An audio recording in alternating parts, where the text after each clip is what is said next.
Good morning. You may be seated. Going home has such a nice ring to it. I want to go home. And I know this world is not my home, and I hope that it's the same with you. Anyway, just coming out of the Christmas season, there was a Sunday school class that was putting on a Christmas pageant, which included the story of Mary and Joseph and coming to the end. Well, one boy wanted so very much to be Joseph, but when the parts were handed out, a boy he didn't like was given that part, and he was assigned to be an innkeeper instead. He was pretty upset about this, but he didn't say anything to the director. Well, during all the rehearsals, he thought what he might do the night of the performance to get even with the rival who got to be Joseph. Finally, the night of the performance, Mary and Joseph came walking across the stage. They knocked on the door of the inn, and the innkeeper opened the door and asked them gruffly what they wanted. Joseph answered, "We'd like to have a room for the night." And suddenly the innkeeper threw open the door wide and said, "Well, come on in. I'll give you the best room in the house." Well, for a few seconds, little Joseph didn't know what to do. He was stunned.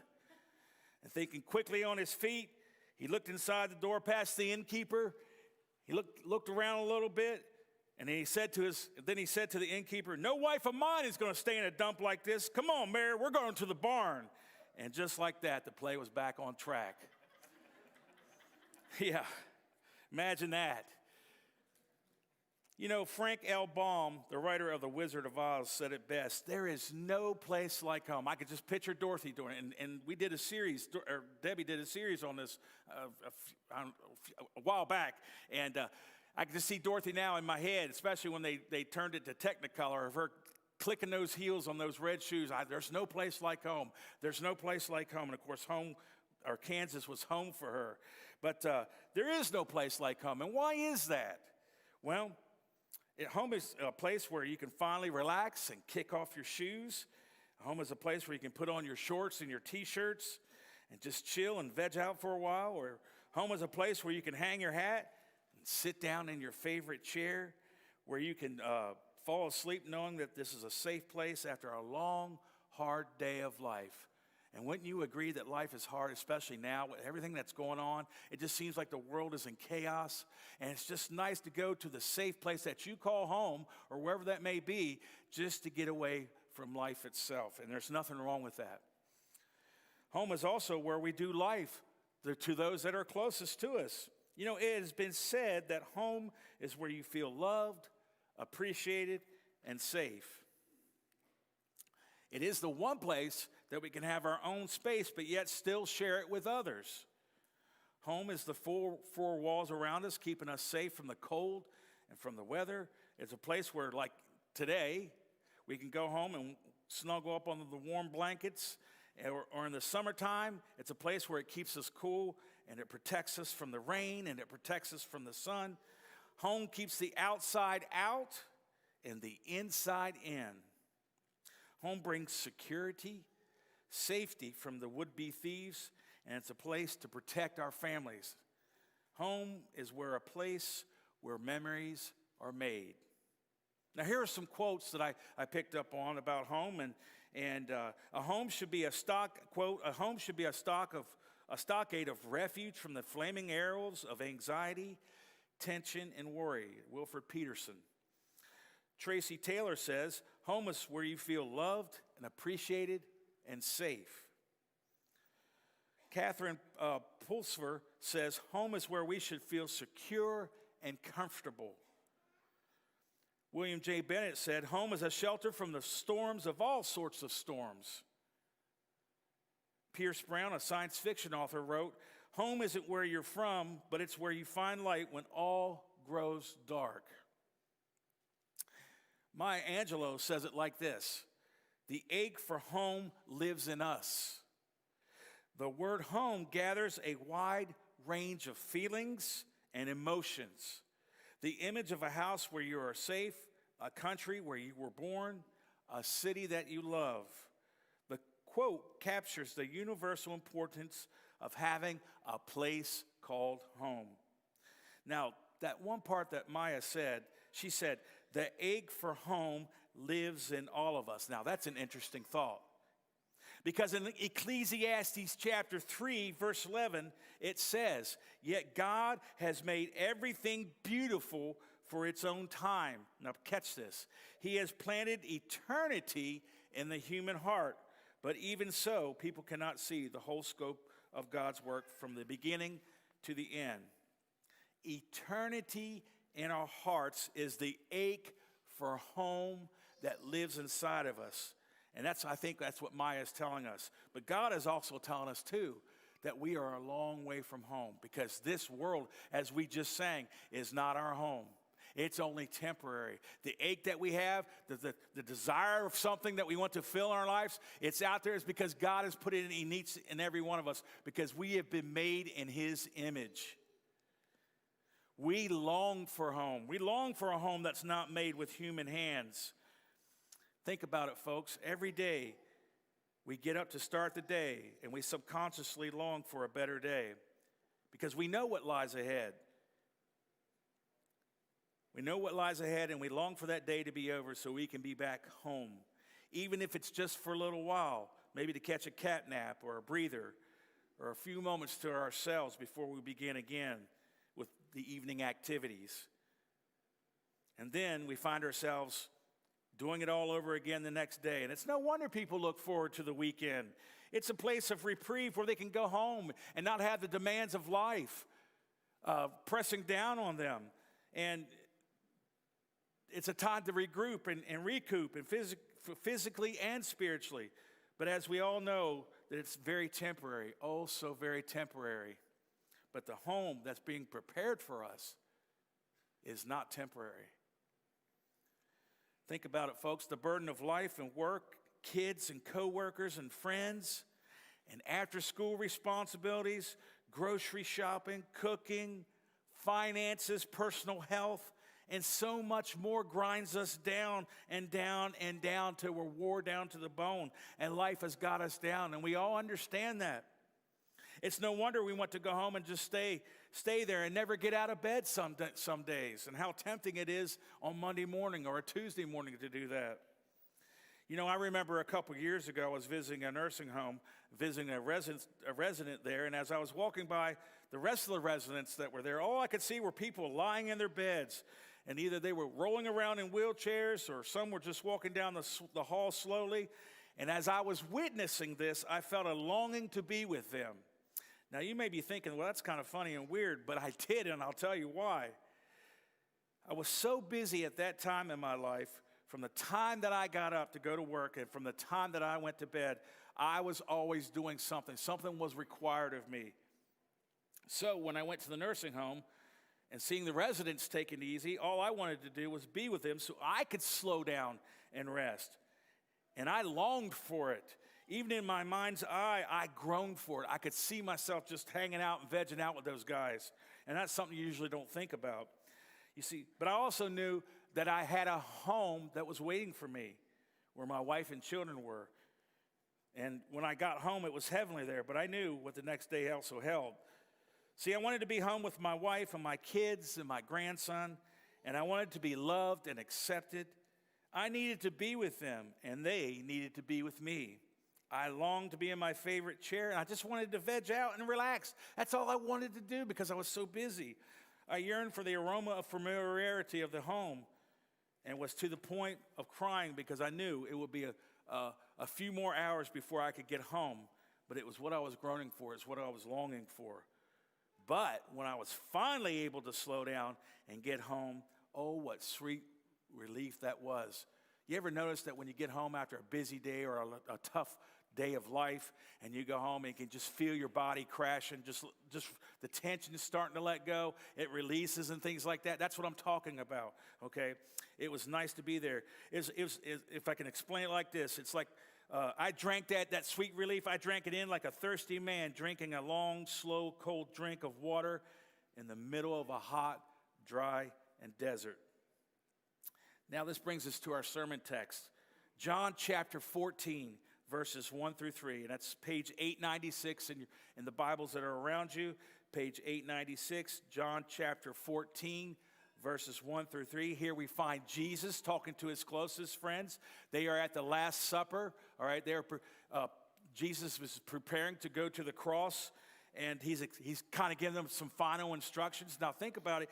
These guys are not, Jesus has come right out and said, hey, I'm going to die, and they're still not getting it, okay? They like hanging out with Jesus. I mean, it's a joy to be with them. They feel safety and security.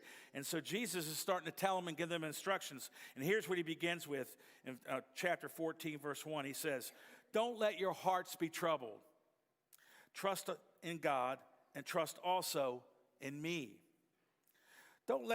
There is more than enough room in my Father's home. If this were not so, I would have not told you so. And I am going to prepare a place for you. When everything is ready, I will come back and get you so that you will always be where I am. As I said in this sitting, Jesus is sitting with his closest friends, his disciples, and they are taking the Last Supper. And Jesus has told them plainly that he is going to leave them. It's time for him to go. Well, needless to say, the disciples are shocked as they don't want Jesus to leave. They don't want him to go. And if he cannot stay, they wanted to go with him. And in my opinion, for a brief time, hanging out with Jesus was home to them. You see, wherever he went, they felt welcomed, provided for, safe, accepted, loved, and forgiven. So you can see why it would be a shock to them that Jesus said things like he was leaving and going to prepare a place for them in the Father's house, okay? Different translations will say many rooms or mansions, okay? But Jesus is saying, if I go, I'm going to come back for you. I'm going to come back so that you will always be with me where I am. This is why he stated in verse 1, don't let your hearts be troubled, okay? Because I'm coming back for you. Now, as the Christian, as the follower of Christ, the disciple of Christ, we hear this quite often, that Jesus has gone ahead and is preparing a place for us, that there's heaven, that we just sang about it. I want to go home, where the streets are gold, and so on and so forth. This is what Jesus is talking about. But as the followers of Christ, we've heard it so many times that we kind of lost grip with that. Yeah, I know we're going to heaven, in 50 years or 40 years or whatever. I understand that. But the idea is that Jesus doesn't want us to lose track of that. It should be something that we're hoping for. And I believe that we are hoping for it, just not as excited as we used to be. But I don't know about you, but I know that the older I get, the more I long for home. That eternity that's in my heart, there's a longing there, and it's not here. And I love my temporary home with my wife and my family, but there's something better. As I said, so you can see it was a shock to the disciples that Jesus is talking to them like this. And he says, don't be troubled.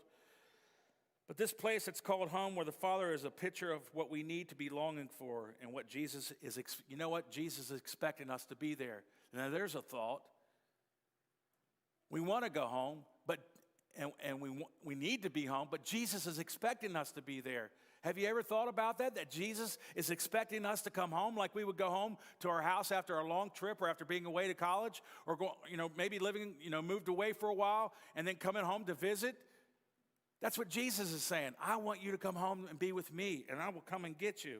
Because this place called home is a place of intimacy and being cared for and being loved on and being made to feel worth something. And the reason why is because God loves us that much, and we are made in his image. Jesus here is telling his disciples they had to finish his work here on earth, which was the cross, and then the resurrection, and then he was going to go and prepare this place for us. But he couldn't go. He couldn't do that. He couldn't go to the dwelling place and finish those rooms for us if he didn't finish his work on the cross. Now, a few years ago, the band Daltrey wrote a song, and it's called Home, and the first stanza and chorus goes like this, and I'm quoting, I'm staring out in the night, trying to hide the pain. I'm going to the place where love and feeling good don't ever cost a thing. And the pain you feel's a different kind of pain. Well, I'm going home, back to the place where I belong and where your love has always been enough for me. I'm not running from, no, I think you got me all wrong. I don't regret this life I chose for me. But these places and these faces are getting old, so I'm going home. Well, I'm going home.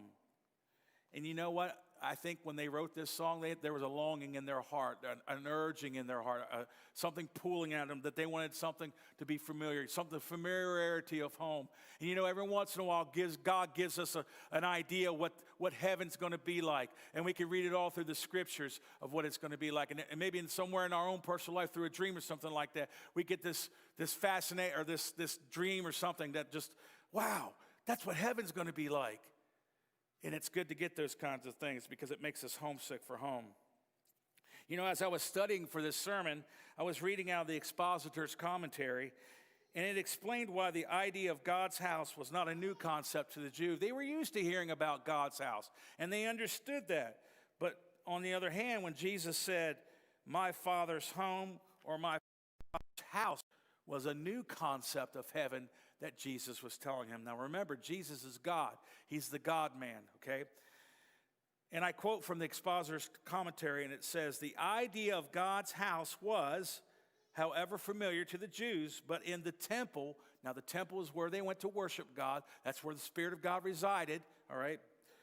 "But in the temple, freedom and the familiarity which we associate with home were absent." Did you catch that? In the temple and the worship of God, something was missing. The meaning of comfort, feeling safe, so let your hair down, so to speak, was missing from the daily sacrifices and the worship of God. Going to worship God should have been a place of home, of familiarity, where you could love God and be loved back and sense that all of God. But over the years, through the sacrifices and of worship, it just became duty. And so Jesus is telling them and his disciples that what you're missing is found where I'm going. The experience of worship seemed to have lost its loving familiarity. And the one place where a worshiper should have felt at home was in the temple where God's Spirit dwelt. And you know, here at Thursday Church, we strive to make you feel at home and loved as we worship the living God. But sometimes we may miss the mark and not even know it. But I assure you, we as a staff and the leadership of this church, we are always living and learning to love God and lead you in the same way.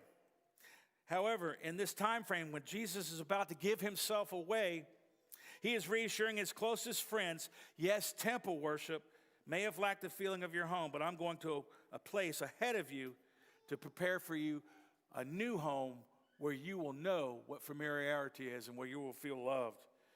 You know, think about it today, the curse of sin that makes drudgery, work of drudgery, sickness, disease, all kinds of things, the burden of sin. When we get to that other side, that'll be a place where we will have new bodies, free from sin, free from disease, free from stress, free from mental anguish, where we will be on top of our game like we were younger, except better. It'll be a place of tranquility and full of life, a place where God can be with his people and we with our God. I hope you can imagine that. I hope you're taking these images in and what it's going to be like. I hope you can see it in your mind's eye, because just like Dorothy said, there's no place like home. Now, I realize the older I get and the more, dare I say it, the more I get homesick for heaven. And I've heard other people say that. I'm homesick for heaven. I can't wait. And I understand it. There's a longing there. It's like it pulls me. I'm drawn to it. And I want it to do that. And that's what God is telling us. I remember a few years back, one of my mom's best friends, she was dying because she had a lot of sickness, and she was on her deathbed. And basically the doctors could do all that they wanted, or all that they could do. And she told my mom, she goes, "I just want to go home." Meaning that she wanted to go home and be with her Lord, because she understood that. Now, you may be thinking, "Dave, how can you be homesick for a place that you've never been before?" Well, I'm glad you asked, because as we read earlier in the sermon in Ecclesiastes chapter 3, verse 11, we come back to that again. He has planted eternity in the human heart. The eternal God has put a longing in me and has put a longing in you that has brought us to him and is bringing us to him. You know, I was searching to try to fill a God-sized hole in my life, and in 1985, he found me in a club. I didn't find him, he found me. I left that night, and he filled me with his spirit after I asked for the forgiveness of sin and asked him to come in and live inside of me, and he filled me. But you know what? I'm not complete, nor are you, because that longing in our heart pulls us to be with him in those many rooms, Jesus with me and me with Jesus. You know, there was a man from the East Coast, and he was being driven by a Texas rancher.